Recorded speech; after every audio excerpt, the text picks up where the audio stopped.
বিএনপির রাষ্ট্র সংস্কারের যে ৩১ দফা, সেখানের ২৬তম দফাটি আলোচনা করতে চাই। সবার জন্য স্বাস্থ্য, এই নীতি বাস্তবায়ন করা, এটার যে ব্যাখ্যা আমি পেয়েছি বিএনপির ওয়েবসাইটে, সেটা একটু পড়তে চাই। স্বাস্থ্যকে সম্পদ হিসেবে বিবেচনা করিয়া সবার জন্য স্বাস্থ্য ও বিনা চিকিৎসায় কোনো মৃত্যু নয়, এই নীতির ভিত্তিতে যুক্তরাজ্যের NHS এর আদলে সার্বজনীন স্বাস্থ্যসেবা ইউনিভার্সাল হেলথ কভারেজ প্রবর্তন করিয়া সবার জন্য স্বাস্থ্য কার্ড চালু করা হইবে। জাতীয় বাজেটে স্বাস্থ্য খাতে জিডিপির ৫% অর্থ বরাদ্দ করা হইবে।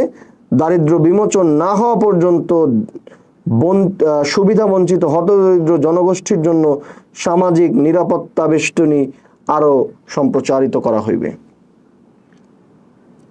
এখানে অনেকগুলো বিষয় এসেছে। একটা হচ্ছে সবার জন্য স্বাস্থ্য, আরেকটা হচ্ছে বিনা চিকিৎসায় মৃত্যু নয়, এবং আরেকটা যেটা বলা হয়েছে NHS অর্থাৎ ন্যাশনাল হেলথ সার্ভিস, যেটা ইউনাইটেড কিংডমের, তার আদলে ইউনিভার্সাল হেলথ সার্ভিস অর্থাৎ সার্বজনীন স্বাস্থ্যসেবা ব্যবস্থা গড়ে তোলার কথা বলা হয়েছে। আমরা একটু NHS বিষয়টা কি এটা একটু জানার চেষ্টা করব। আমি প্রথমে এইটা একটু আলোচনা করি। NHS যুক্তরাজ্যে এটা 1948 সালে চালু হয়। এটি বিশ্বের প্রথম এবং অন্যতম কার্যকর সার্বজনীন এবং রাষ্ট্রীয়ভাবে অর্থায়িত স্বাস্থ্যসেবা মডেল। এটার বেশ কিছু বৈশিষ্ট্য আছে। একটা হচ্ছে বিনামূল্যে চিকিৎসা সেবা, আর একটা হচ্ছে ট্যাক্স ভিত্তিক অর্থায়ন, অর্থাৎ এটা কোনো আলাদা কোনো প্রিমিয়াম না, এটা আমাদের যে NHS পরিচালিত হবে ট্যাক্সের মাধ্যমেই, এবং প্রাথমিক, মাধ্যমিক এবং তৃতীয় স্তরের সেবা, যেমন জেনারেল প্র্যাকটিশনার্স, অর্থাৎ এটা প্রত্যেক নাগরিকের জন্য জেনারেল প্র্যাকটিশনার্সের ব্যবস্থা করা, হাসপাতাল, সার্জারি এবং মানসিক স্বাস্থ্যসেবা প্রভৃতি আসলে দেওয়া হয়ে থাকে। জনগণের জন্য সহজলভ্যতা এবং জনগণ যাতে সহজেই এই সেবাটি পেতে পারে, এবং মানসম্মত সেবা, অবশ্যই কোয়ালিটিফুল হেলথ সার্ভিস। এখন বাংলাদেশ এই জায়গা থেকে আসলে কি করতে পারে? NHS বাংলাদেশে চালু করা সম্ভব কিনা? স্বাস্থ্যকে অধিকার হিসেবে স্বীকৃতি দিতে হবে প্রথমেই, অর্থাৎ স্বাস্থ্যসেবা এটা যে পাওয়া একটা জনগণের অধিকার, এটা অবশ্যই আগে নিশ্চিত করতে হবে। কেন্দ্র থেকে ইউনিয়ন পর্যায়ে একীভূত মানসম্মত এবং সাশ্রয়ী সেবা নিশ্চিত করতে হবে, অর্থাৎ একদম টপ টু বটম সব জায়গায় স্বাস্থ্যসেবা নিশ্চিত করা। ট্যাক্স ফান্ডের, অর্থাৎ রাষ্ট্রীয় তহবিল গঠন করে, ট্যাক্স ফান্ডেড বা মিশ্র অর্থায়নে একটি রাষ্ট্রীয় তহবিল গঠনের মাধ্যমে এই ইউনিভার্সাল হেলথ কভারেজ সিস্টেমটি চালু করতে হবে। এবং এটার জন্য বিএনপি যে স্বাস্থ্য কার্ডের কথা বলেছে, যে কার্ড হবে হচ্ছে এই NHS এর আদলে যে universal health coverage service UHS যেটা করা হবে, সেটা স্বাস্থ্য কার্ডের মাধ্যমে আসলে মানুষের ডিজিটাল স্বাস্থ্য পরিচিতি তৈরি হবে। এটার মাধ্যমে এই সেবাটি তারা পেতে পারবে।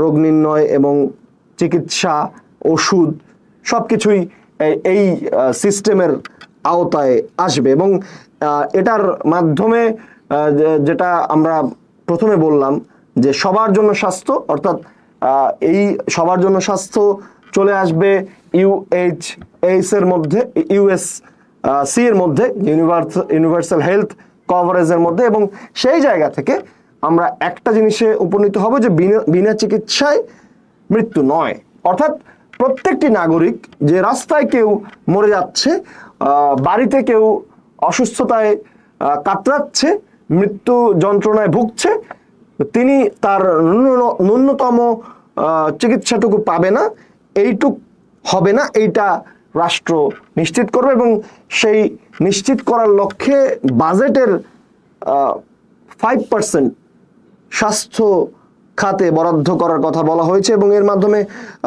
হাসপাতাল, কমিউনিটি ক্লিনিক সহ নানান ধরনের সুবিধা প্রণয়ন করা যেতে পারে। স্বাস্থ্যকর্মী, চিকিৎসকদের প্রশিক্ষণের এবং নিয়োগের ক্ষেত্রে এই গুরুত্ব দেওয়া যেতে পারে, এই অর্থ প্রয়োগের ক্ষেত্রে। এবং আরেকটা বিষয় খুব স্পষ্টভাবে এসেছে যে সামাজিক নিরাপত্তা বেষ্টনী সম্প্রসারণের একটা বিষয় উঠে এসেছে, যারা হচ্ছে খুবই হতদরিদ্র মানুষ, তাদের বিশেষভাবে স্বাস্থ্য সহায়তা ভাতা প্রদান করা যেতে পারে। দীর্ঘস্থায়ী রোগ বা বিশেষ চাহিদা সম্পন্নদের জন্য স্বাস্থ্য বীমা বা ফান্ডিং সাপোর্ট দেওয়া যেতে পারে এবং এর আসলে সবকিছুই ওই ইউএইচসির মধ্যে আসলে চলে আসতে পারে যদি আমরা ইউএইচসিকে খুব কার্যকরভাবে গড়ে তুলতে পারি, এবং যেটা ওই মানে যুক্তরাজ্যের এনএইচএস এর আদলে যদি গড়ে ওঠা সম্ভব হয়। এবং এটার কিছু মানে ফলাফল আমি বলতে চাই যে এই কাজগুলো যদি করা হয় তার ফলাফল, একটা বড় ফলাফল আমরা পাবো যে মানুষের যারা হতদরিদ্র মানুষ, তাদের যে চিকিৎসার কারণে যে ব্যয় হয়, নিজেদের চিকিৎসার কারণে যে খরচ হয়, সেই কারণে মানুষ যে মানে দিন দিন যে দরিদ্র হয়ে যায়, যেটাকে বলে মেডিকেল ইম্পোভারিশমেন্ট, সেই মেডিকেল ইম্পোভারিশমেন্ট থেকে মানুষকে রক্ষা করা যাবে। জনস্বাস্থ্যের মান বৃদ্ধি এবং কর্মক্ষমতা বাড়বে। স্বাস্থ্য ব্যবস্থায় সমতা এবং আস্থা ফিরবে। সমতা, যেহেতু সবার জন্য স্বাস্থ্য ব্যবস্থা চলে আসবে, তাহলে নিশ্চয়ই সেটা অবশ্যই একটা সমতার ভিত্তিতে গড়ে উঠতে হবে। এবং জরুরি যে স্বাস্থ্য ঝুঁকিগুলো আছে মানুষের, সেই জরুরি স্বাস্থ্য ঝুঁকির সময় সরকারি সুরক্ষা কাঠামো সক্রিয় থাকবে। এটা একটা বড় ভূমিকা রাখতে পারে। এবং আমি আমার জায়গা থেকে বরাবরের মতোই আমার জায়গা থেকে কিছু পয়েন্ট তুলতে চাই, যেটা এই 31 দফার যে এই দফাটি বাস্তবায়ন করার ক্ষেত্রে আসলে প্রয়োগ করা যেতে পারে। স্বাস্থ্য অধিকার আইন প্রণয়ন করে ইউএইচসিকে সাংবিধানিক অঙ্গীকারে রূপান্তর করা যেতে পারে। এনএইচএস এর মতো স্বাধীন স্বাস্থ্য নিয়ন্ত্রক কর্তৃপক্ষ বা হেলথ অথরিটি গঠন করা যেতে পারে। স্বাস্থ্য বাজেটের অন্তত 70% প্রাথমিক এবং কমিউনিটি পর্যায়ে বরাদ্দ করা যেতে পারে। ডিজিটাল স্বাস্থ্য কার্ড যেটা করার কথা বলা হয়েছে, এবং পাশাপাশি রোগীর যে ডেটা সিস্টেম সেটা চালু করা যেতে পারে। বেসরকারি খাতকে, অর্থাৎ আমরা জানি যে সরকারিভাবে চিকিৎসা আর বেসরকারিভাবে চিকিৎসা, বেসরকারি চিকিৎসাকে নিয়ন্ত্রণ এবং সহায়তার মধ্যে রেখে জনস্বার্থ নির্ভর রূপরেখা তৈরি করা যেতে পারে। যে বেসরকারি খাতে বিভিন্নভাবে যে মানুষকে হয়রানির শিকার করা হয়, এটা সরকারি খাতেও হয়। এই দুই জায়গাতেই আসলে যে মানুষের চিকিৎসা সেবার ক্ষেত্রে যে হয়রানি, সেই হয়রানি রোধ করার জন্য একটা আলাদাভাবে টাস্ক ফোর্স বা কোনো একটা কমিশন গঠন করা যেতে পারে। So it's a fantastic idea. মানে আমি মনে করি যে এই এনএইচএস এর আদলে আমাদের ইউএইচসি যদি গড়ে ওঠে, ইউনিভার্সাল হেলথ কভারেজ, এটা একটা চমৎকার ব্যাপার হবে বাংলাদেশের জন্য। আমরা মানে আমাদের আপটেক করতে একটু কঠিন হতে পারে যে এত উন্নত একটা দেশের সিস্টেম আমরা আপটেক করতে পারবো কিনা, এটা নিয়ে আমরা ভয় পেতে পারি। বাট ভয় পাওয়ার কারণ নেই, আমরা শুরু করে দেখি। আমাদের এমন কিছু হয়ে যায়নি যে আমরা একটা কাজ শুরু করতে পারবো না। শুরু করলে সফলতা ব্যর্থতা সেটা সময় বলে দিবে।